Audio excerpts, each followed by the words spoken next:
This is not necessarily an easy topic to talk about, but when I was younger, like much younger, I was kind of letting myself be walked over non-stop. It happened at school mostly, it happened with some people in my family who are no longer part of this and that I cut the roots with long ago. And I kind of thought back then that you are either born with confidence or you're not.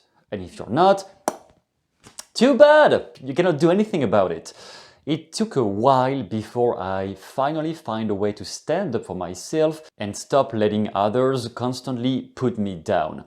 I think the worst experience I remember, at least consciously, was in school where, for example, you are in the classroom with the other kids and there is going to be some teamwork to do and everyone was making plans to make sure I was not involved in it.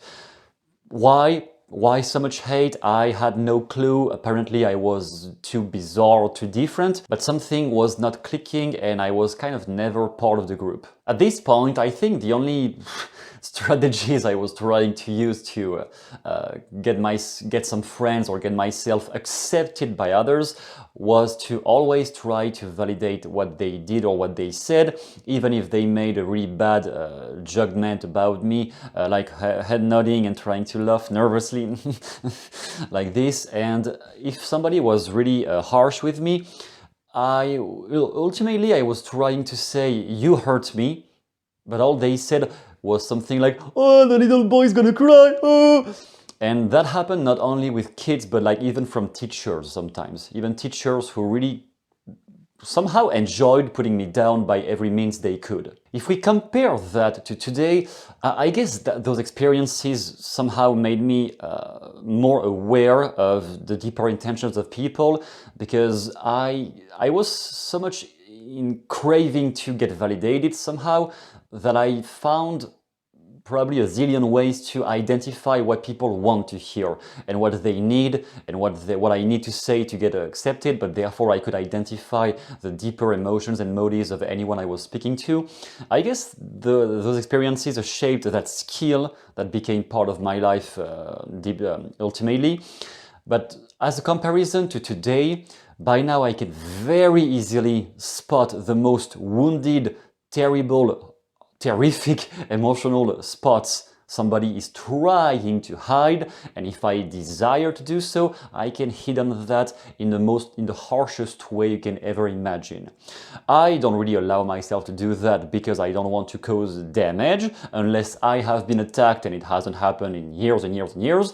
So I don't really try to degrade or demolish people, even though I could do that whenever I talk to somebody in front of me. But reflecting on the tough conversations I've had over the last 5 to 7 years, I notice one common pattern I keep using is showing that I fucking know what is the most vulnerable hotspots that person doesn't want anyone to know about themselves. I explain, I let them understand, I know this is the thing you don't want anyone to talk about, considering your situation. It can be something about their family, something about their vulnerability in the bedroom with their girlfriend. It can be anything. I can spot that in a microsecond, and I'm gonna say, I can see there is this. Either I'm gonna push on that and make you feel worthless like you could never imagine, or you can stay respectful with me and I will remain respectful with you. Your choice.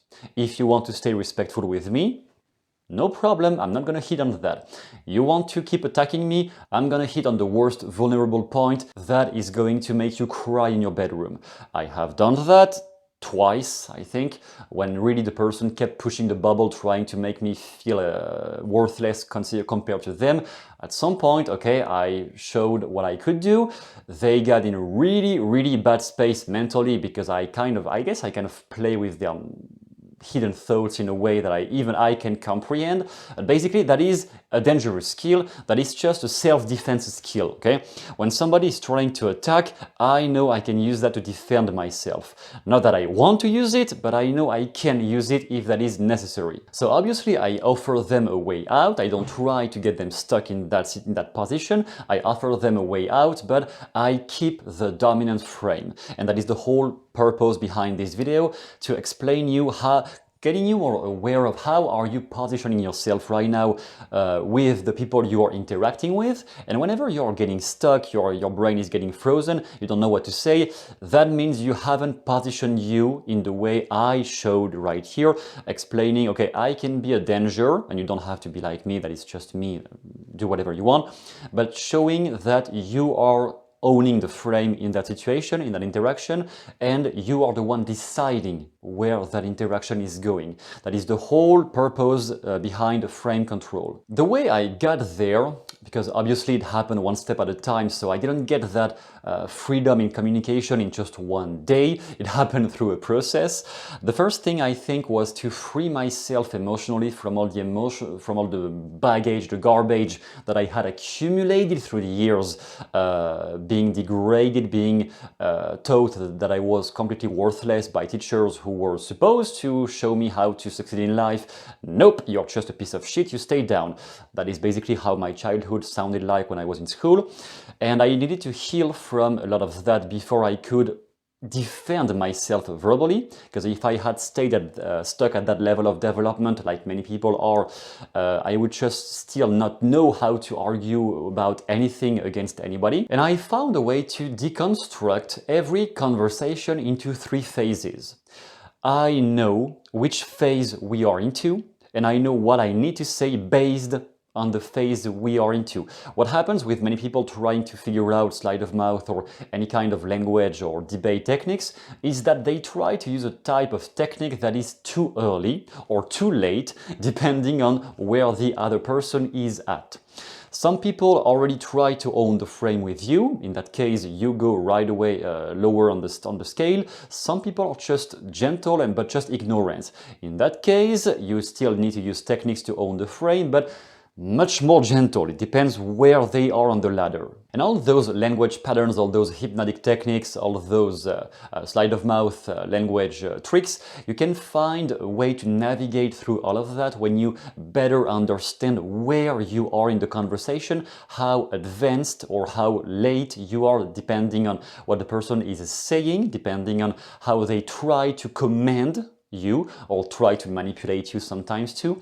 And if you really want to figure out how that works and how you can develop those skills for yourself in your life, you can find down below a method I had created, I think 2 years or 3 years ago maybe, where I show in detail what those 3 steps are, phase 1, phase 2, phase 3, what to say in each of them, how to know where you are, and you will be able to make a parallel with the people you are interacting with the most, noticing usually are they getting you stuck in the 3rd phase? Are they getting you stuck in the 1st phase? How to know where you are, how to know where they think they are, and who they think they are in relationship with you, and how to navigate through all of that. There are certain sleight of mouth patterns more relevant for phase 1, some more relevant for phase 2 and phase 3. It depends, it is not always the same thing. And also you have to adapt to the other person. What I have also included in that method down below is live demonstrations with a client at a time, also a friend of mine obviously, with whom we practice together, and I show you what I'm doing and I break down when he's trying to do it too, what he did right, what he did wrong, so you can learn by studying on what somebody else is doing too. It is also helping with the mirror neurons. When you can watch somebody else trying to do something you have trouble doing yourself, it will make you, accelerate the learning in your brain. And you will also find many hypnotic healing, because as I said, I had to heal from a lot of emotional garbage, not bargain, from my whole childhood.